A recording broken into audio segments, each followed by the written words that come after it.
O embaixador russo, né, na ONU, Lorival, disse que, olha, a guerra vai acabar quando os nossos objetivos forem atingidos. França e México disseram mais cedo, anteriormente, né, que iriam tentar aprovar uma resolução sobre direitos humanos na Ucrânia. E aí o embaixador russo resolveu avisar que ele próprio está fazendo a Rússia está fazendo uma proposição de acordo, digamos assim, né, humanitário, para levar a ONU na Ucrânia, defendendo ali que não haja mais mortes de civis, enfim, fazendo todo um salam aleikum ali.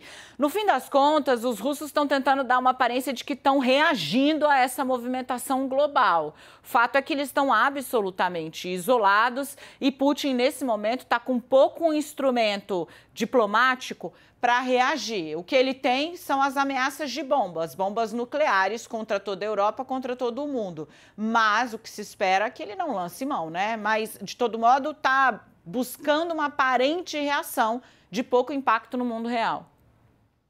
Boa tarde, Daniela. A palavra cão não morde, né? O que morde é o cão, não é a palavra, né? Então os russos podem dizer o que quiserem e tem tanto valor o que eles dizem nesse campo diplomático, depois de terem prometido tantas vezes não invadir a Ucrânia, quanto essas sanções que chegam a ser ridículas, né? Inclusive tem uma piada agora na Casa Branca de que a sanção foi contra o pai do Joe Biden, o Joseph Biden, né? Porque o Joe Biden é Joseph Biden Jr., então nem o nome do presidente eles sabem direito, né? Nesse nível a capacidade dos russos de contra-atacar nesse campo das sanções, sobretudo as sanções pessoais. Eles teriam a energia, né, talvez o trigo, alguns cereais, alguns minérios, sem dúvida, para contra-atacar, mas aí eles ficariam totalmente sem reservas e sem dinheiro. Então, realmente, a posição da Rússia é de bastante isolamento e o que eles têm realmente é a força militar na Ucrânia sendo usada muitas vezes contra as regras da própria guerra. É isso que eles têm. Hoje, um drone chegou, segundo as forças ucranianas, a sobrevoar o espaço aéreo polonês antes de voltar para sobrevoar Yavoriv, aquela base que eles bombardearam, segundo a informação agora, com mais de 30 mísseis de cruzeiro no fim de semana, Daniela. E a OTAN mais cedo, o secretário-geral da OTAN, né, falou mais cedo que houve a queda de um drone aparentemente russo, né, na Romênia.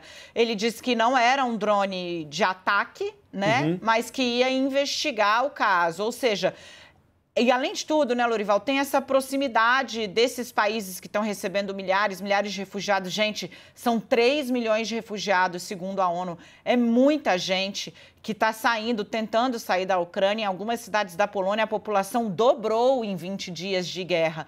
A proximidade desses governos também amplia a atenção, né? E a Rússia não está ajudando ao manter esses equipamentos, essa vigilância, por mais que não sejam equipamentos de ataque, em regiões sobre as quais ela, tecnicamente ou teoricamente, é a melhor palavra, não teria interesse. A grande questão neste momento é a capacidade dos países da OTAN, porque não é a OTAN oficialmente, mas alguns países membros da OTAN, de entregar armamento para a Ucrânia. É isso que é definidor no teatro de operações. E aí, na OTAN, ou entre esses países, existe a discussão de levar os sistemas S-300, que é um sistema russo antiaéreo que os ucranianos saberiam operar. Ele foi bastante usado pelo Bashar al-Assad na Síria, fornecido pela Rússia. A Rússia guardava para ela o S-400, que é um sistema mais sofisticado, e entregou o S-300 para a Síria, que usou contra os rebeldes, enfim, os seus inimigos lá na Síria. Então, isso sim, entregar sistemas S-300 e também aviões, a discussão sobre os MiG-29 não acabou, a questão é como entregá-los de forma a não criar uma reação da Rússia. Neste momento, é isso que pode mudar o equilíbrio de forças dentro da Ucrânia. Lorival, segue comigo porque a gente vai registrar aqui todo o conjunto de tentativas de reação dos russos na seara diplomática. Olha o que disse o governo russo hoje, né? Que as sanções do Ocidente contra a Rússia estão afetando o acordo nuclear do Irã. Segundo o Kremlin afirmou mais cedo, os interesses do país como parte desse acordo teriam de ser garantidos.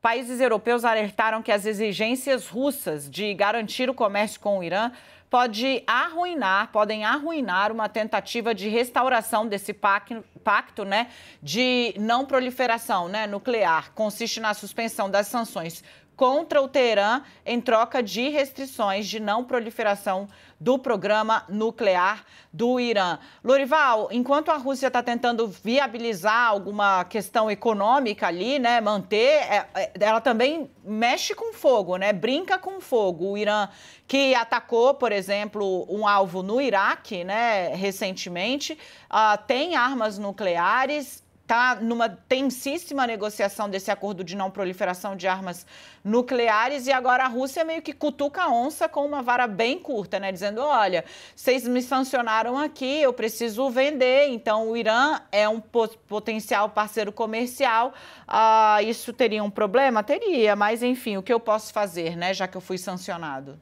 A Rússia não tem interesse de que, neste momento, o acordo nuclear com o Irã seja retomado, porque o Irã é potencialmente o maior fornecedor de petróleo para compensar a eventual perda de fornecimento do petróleo russo. Então, para a Rússia, o Irã voltar ao mercado, ficar livre das sanções, não interessa para a Rússia.